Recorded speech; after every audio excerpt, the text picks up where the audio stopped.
ঈশ্বর শব্দের অর্থ বা ঈশ্বরের প্রতি অনুভূতি প্রত্যেকটি মানুষের আলাদা আলাদা। আমারও আলাদা। আমার কাছে ঈশ্বর মানে একটা পজিটিভিটি, একটা শান্তি, কোনো একটা জায়গায় লুকিয়ে থাকা আশা যে তোমায় কখনো হেরে যেতে দেয় না, সব সময় পিছনে একটা টান রেখে দেয় যে না, তুই কেন হেরে যাবি, তুই পারবি।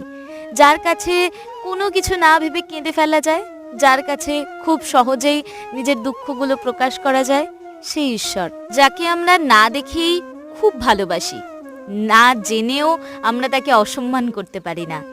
এটাই তার ক্ষমতা। আমার কাছে ঈশ্বর মানে তেমন একটা ক্ষমতা, যে ক্ষমতা আমায় কখনো হেরে যেতে দেয় না, আমাকে লড়ার শক্তি যোগায়।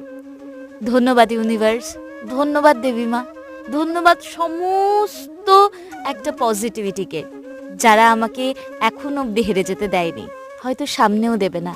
তোমরা আমাকে এইভাবেই সাহস দিয়ে যেও।